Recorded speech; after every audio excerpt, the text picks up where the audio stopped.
नमस्कार मित्रों, स्वागत है आपका आज की नई वीडियो में। आज की वीडियो में डिस्कस करने जा रहे हैं कनाडा इमिग्रेशन की न्यू डेवलपमेंट्स के बारे में, प्रोसेसिंग टाइमलाइन जो नई अपडेट हुई है और कुछ नई जानकारी भी आपके साथ शेयर करेंगे।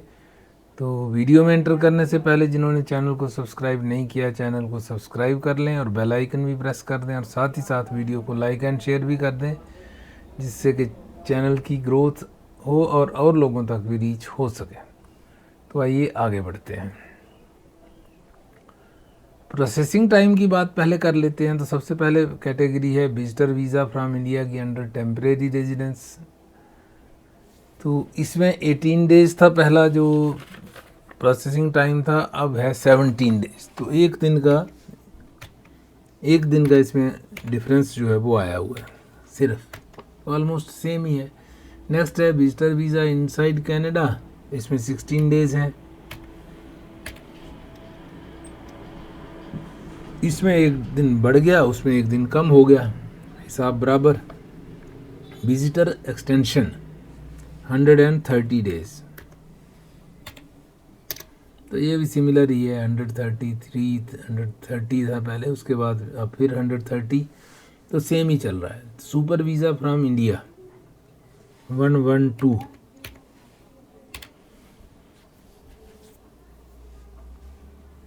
तो 112 डेज है, तो सिमिलर ही है, कोई डिफरेंस नहीं इसमें भी।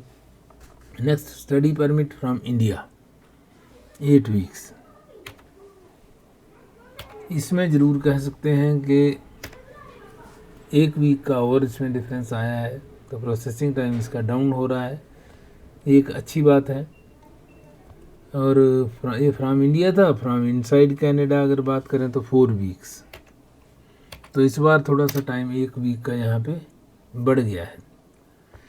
नेक्स्ट आता है वर्क परमिट फ्रॉम इंडिया, तो इसमें 18 वीक्स ही है, इस बार भी चेंज कोई नहीं है इसमें। नेक्स्ट आता है work permit from Canada initial and extension 218 days. इसका मतलब है लगभग 17 डेज इसमें इंक्रीज़ हो गए। 1 अप्रैल में 121 डेज था और अब देखिए डबल हो गया है प्रोसेसिंग टाइम इसका। Work permit from Canada initial and extension में प्रोसेसिंग टाइम बहुत ज़्यादा बढ़ गया है। तो ये टेम्परेरी रेजिडेंस की बात थी। अब बात करते हैं इकोनॉमिक इमिग्रेशन। इकोनॉमिक इमिग्रेशन में पहला है AIP, अटलांटिक इमिग्रेशन प्रोग्राम। तो इसमें 11 मंथ्स ही है, कोई चेंज इसमें नहीं है। तो बाकी इसमें सब सेम ही है, कोई चेंज अपडेट नहीं हुई है। तो जो पिछला चल रहा है, जैसे CEC का है 5 मंथ्स का, PNP विद एक्सप्रेस एंट्री है 6 months, PNP without express entry जो डायरेक्ट है वही 21 मंथ्स का ही शो कर रहे हैं। नेक्स्ट है स्किल्ड वर्कर्स, वो 6 महीने का ही प्रोसेसिंग टाइम चल रहा है उसका। ट्रेड्स का कोई डाटा नहीं है, ना कोई ड्रा आ रहे हैं। स्किल्ड वर्कर्स क्यूबेक का 9 मंथ्स का है, स्टार्टअप का 40 मंथ्स का, वो पुराना ही चल रहा है, कोई चेंज इसमें नहीं है। अब चलते हैं अगली कैटेगरी में। अगली कैटेगरी हमारी फैमिली स्पॉन्सरशिप की है। तो इसमें spouse and common law partner inside Canada पर क्यूबिक सेम है, 36 मंथ्स का ही है, और आउटसाइड क्यूबिक फिर 24 मंथ्स का है। इसी तरह इनमें भी यही है, 36 मंथ्स और 24 मंथ्स जो आउटसाइड कनाडा से अप्लाई करते हैं उनके लिए भी सेम ही प्रोसेसिंग टाइमलाइन जो है वो है। अभी कोई चेंजेस इसमें नहीं दिख रही है। नेक्स्ट आता है डिपेंडेंट चाइल्ड फ्रॉम इंडिया। तो डिपेंडेंट चाइल्ड फ्रॉम इंडिया का 9 मंथ्स है और डिपेंडेंट चाइल्ड इनसाइड कनाडा का है 10 मंथ्स। तो दोनों में इनमें भी कोई चेंज नहीं है। Parents and grand parents from India 48 months पहले था, अभी 48 मंथ्स है, और ये इनसाइड क्यूबिक के लिए है और आउटसाइड क्यूबिक के लिए 36 मंथ्स ही है। तो इसमें भी कोई चेंज नहीं है, ये सेम ही है जो पहला आ रहा है। नेक्स्ट हमारा है PR कार्ड। तो PR कार्ड अगर रिन्यूअल के लिए जाते हैं तो 9 डेज ही है, और यहाँ फर्स्ट कार्ड के लिए 18 डेज हो गया है। तो यहाँ 9 डेज है 98 हो गया ये तो, और यहाँ है 18 डेज। तो कोई आप देख सकते हैं कि चेंज तो इसमें भी कोई नहीं है। तो ये सारी कैटेगरीज जो हमने डिस्कस की, इनमें कोई मेजर चेंज किसी भी सेक्टर में, किसी भी स्ट्रीम में हमें देखने को नहीं मिल रही है, एक्सेप्ट ये अपना वर्क परमिट वाला जो है from Canada initial and extension, वो 218 डेज हो चुका है बढ़ते बढ़ते, तो इसमें इंक्रीज़ हो रही है, बाकी सब एक ही जगह पे टिके हुए। तो ये है प्रोसेसिंग टाइमलाइन। अब बात करते हैं एक्सप्रेस एंट्री के ड्राज की।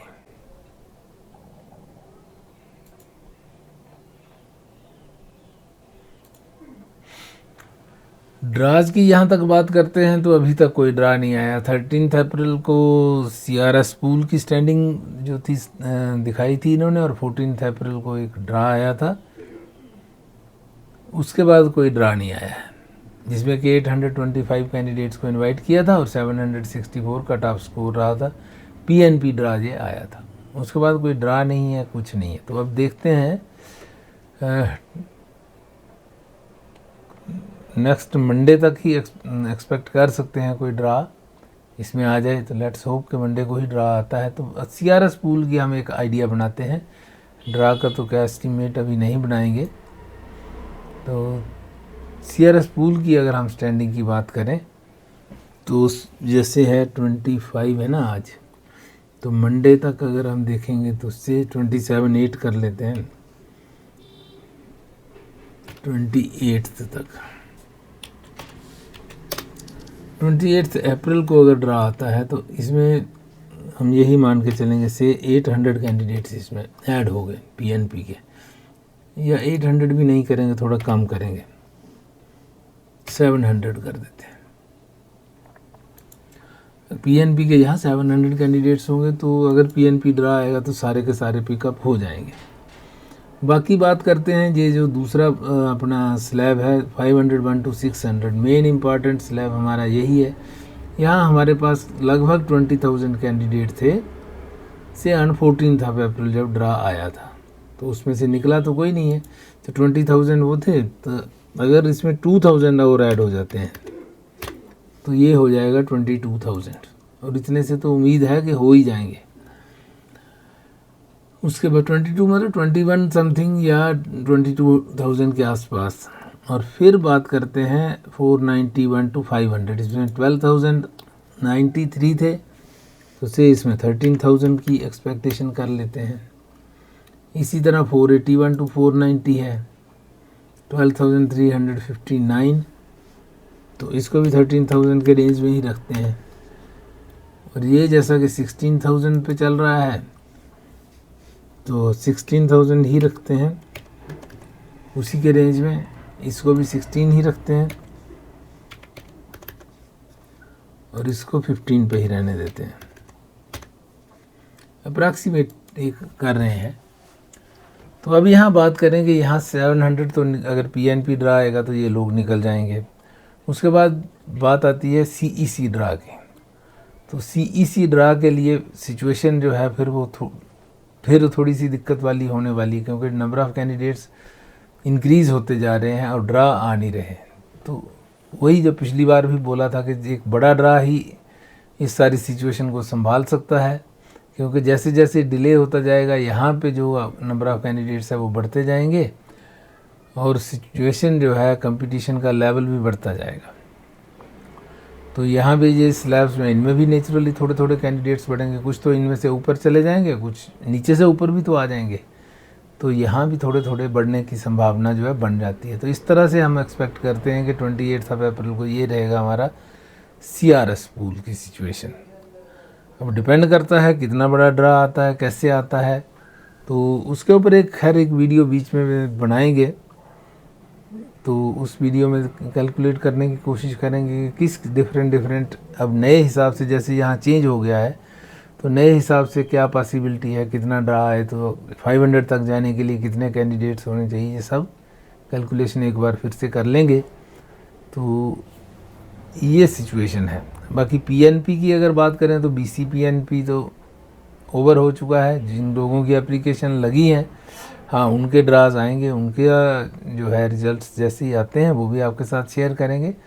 तो जो एप्लीकेशन एक्सेप्ट हो चुकी हैं ऑलरेडी, उन्हीं में से कैंडिडेट्स को सिलेक्ट किया जाएगा। नई एप्लीकेशंस कोई और नहीं लगेगी। हेल्थ केयर और 1-2 कैटेगरीज और प्रायोरिटीज़ सेक्टर वालों को छोड़ के और कोई नई एप्लीकेशन लगने की संभावना नहीं है। और वो भी कुल 1100 हैं, बहुत ज़्यादा फिगर नहीं है उसमें। तो उसमें कुछ पिछले भी आ जाएंगे, ज़्यादातर तो पिछले ही हो सकता है कवर कर लें। बाकी जैसे जैसे उनका ड्रा निकलता जाएगा हम आपको बताते जाएंगे। ये हो गया पीएनपी बीसीपीएनपी का। अल्बर्टा का तो आता रहता है बीच में, मोस्टली उन्होंने भी हेल्थ केयर के निकाले थे पिछली बार, और मैनीटोबा, ये सब छोटे छोटे ड्राज निकालते रहते हैं। पीईआई का जो अभी पिछले वीडियो में हमने कवर किया था, 168 कैंडिडेट्स को इनवाइट किया था उन्होंने। तो एक अच्छी खबर है छोटे प्रोविंसेस से कि एटलीस्ट ओंटारियो और बीसी अगर नहीं कर रहे हैं कुछ, तो छोटे प्रोविंसेस जो हैं वो फिर भी धीरे धीरे चल रहे हैं। तो आप सबको ये देखना होगा कि आप किस प्रोविंस में एलिजिबल हैं, कहाँ बेनिफिट हो सकता है। तो ये सब अब जो है आंखें खोल के सारी प्लानिंग आपको करनी पड़ेगी दोबारा से, क्योंकि सारा सिचुएशन जो है वो अब चेंज हो चुकी है। जब सिचुएशन चेंज हो तो अपने आप को भी चेंज करना ज़रूरी हो जाता है। तो देखते हैं, अब एक्सपेक्ट करते हैं कि ड्रा जो है मंडे तक आएगा। उसके बाद सारी सिचुएशन जो है वो आपके साथ आपको क्लियर हो जाएगी क्या होने वाला है। तो ये हो गई एक्सप्रेस एंट्री की बात। अब OINP की बात अगर करें तो ओंटारियो का अभी तक कुछ भी नहीं अनाउंस हो रहा, कुछ नहीं उनका आ रहा है। तो जैसे ही कुछ आता है तो आपको बताने की कोशिश वो भी करेंगे।